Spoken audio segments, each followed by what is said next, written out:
ஒரு கட்சி பெண்களுக்கு மாதம் 1000 ரூபா தரேன்னு சொல்கிறாங்க, இன்னொரு கட்சி மாதம் 2000 ரூபான்னு சொல்கிறாங்க.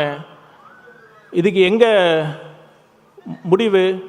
இப்போ சமீபத்தில் பார்த்தீங்கன்னா பீகார் எலெக்ஷன் அப்போ அரசாங்கமே 10,000 ரூபாய் அவன் அக்கௌண்ட்டில் போட்டிருக்காங்க.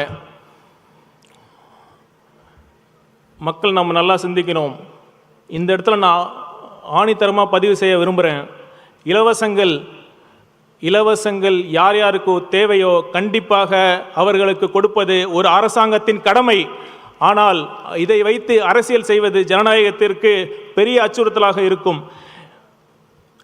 இதற்கு ஒரு தீர்வு என்ன?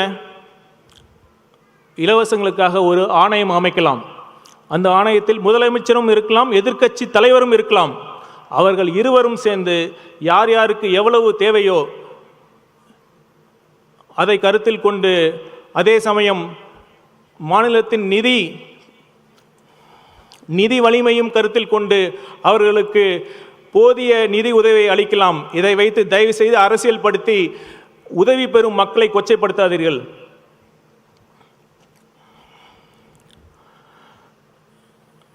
திமுகவின் அவல ஆட்சி ஒரு பக்கம்னா, இன்னொரு பக்கம் நம்ம பாசிச பாஜக. ஏன் பாசிசம்னு சொல்கிறேன்னா, தேர்தலில் ஜெயிக்கிறது மட்டுமே ஜனநாயகம் இல்லை. ஜனநாயகம் எப்போ முழுமை பெறும்னா, ஜனநாயக அமைப்புகள், அதாவது டெமோக்ராட்டிக் இன்ஸ்டிடியூஷன் சொல்லப்படுற தேர்தல் ஆணையம், நீதித்துறை, ஊடகம், சிபிஐ போன்ற அமைப்புகள் தன்னாட்சியுடன் செயல்பட வேண்டும். ஆனால் அந்த சூழல் இப்பொழுது இருக்கிறதா? இப்போ தேர்தல் ஆணையம் சார் அப்படிங்கிற தீவிர வாக்காளர் சீர்திருத்தம் அப்படிங்கிற முறையை கொண்டு வந்திருக்காங்க. இது எப்படி இருக்குன்னா, ஒரு கேம் ஒரு மேட்ச் விளாட்றப்ப அந்த ரெஃபரி நடுநிலையாளராக இருந்தால் மட்டும்தான் நம்மளும் ஆடி நம்மளும் ஜெயிக்க முடியுங்கிற நம்பிக்கை வரும். ஆனால் இப்போ தேர்தல் ஆணையத்தில் இருக்கிற தேர்தல் ஆணையர்கள் ஒன்றியத்தில் ஆளும் ஆட்சியாளர்கள் மட்டுமே நியமிக்கக்கூடிய ஒரு சூழ்நிலை இருக்குது. இப்போ எப்படி அவங்க எடுக்கும் முயற்சிகளின் மீது நமக்கு நம்பிக்கை வரும்? கண்டிப்பாக அந்த நம்பிக்கை இல்லை என்பதுதான், தேர்தல் ஆணையம் நம்பிக்கை இழந்துவிட்டது என்பதுதான் நிதர்சனமான உண்மை. இப்போ பீகாரில் 65 லட்சத்திற்கு மேலான வாக்காளர்கள் நீக்கப்பட்டுள்ளார்கள்.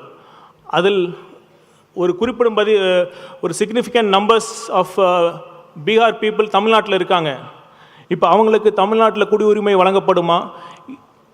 இது மாதிரி ஏகப்பட்ட கேள்விகளுக்கு இதுவரை தேர்தல் ஆணையம் உரிய பதில் அளிக்கவே இல்லை.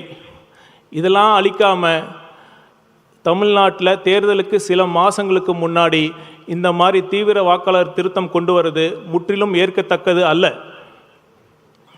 இப்போ இதை பார்த்தீங்கன்னா, இது பிஜேபி ஆர்எஸ்எஸோட ஒரு பெரிய பேட்டர்ன். இப்போ 2014 பிஜேபி அரசு வந்தவுடன் பார்த்தீங்கன்னா என்னென்ன திட்டங்கள் கொண்டு வந்தாங்கன்னா, demonetisation, uniform civil code, CAA, ஹிஜாப், ஒன் நேஷன் ஒன் எலெக்ஷன், அப்புறம் இப்போ இந்த சார், இந்த மாதிரி மக்களை கொதி நிலையிலேயே வச்சிருக்கிறதுலாம் பாஜக ஆர்எஸ்எஸோட அவங்களோட செயல் திட்டம். மக்களை சிந்திக்க விடாமல் எப்போவுமே ஒரு எமோஷ்னலான சார்ஜ் ஸ்டேட்லேயே வச்சுருக்காங்க. இதனால தான் நாம் சிந்திக்கிறதுக்கு வாய்ப்பு இல்லாமல் மீண்டும் நம்ம தவறான வேட்பாளர் நாம் தேர்ந்தெடுத்து நமக்கே நாம் இந்த மாதிரி மோசமான ஆட்சியாளர்களிடம் நாம் சிக்கிக்கொள்கிறோம். இதற்கெல்லாம் என்ன தீர்வு? தீர்வு நம்மக்கிட்ட தான் இருக்குது. தமிழக மக்கள்கிட்ட ஒன்று சொல்கிறேன். நம்ம பக்கத்து மாநிலம் கேரளாவில் அரசு மதுபான கடைகளில் பாட்டிலுக்கு 10 ரூபா வாங்கிறதில்ல, தெரியுமா? கம்ப்யூட்டர் பில் கொடுப்பாங்க, மீதி சேஞ்சை கொடுத்துருவாங்க. அதோட ஒன்று முக்கியமான விஷயம், கேரளாவில் ஓட்டுக்கு பணம் கொடுக்கறதில்ல. தமிழக மக்கள் சிந்தித்து பார்க்கணும்.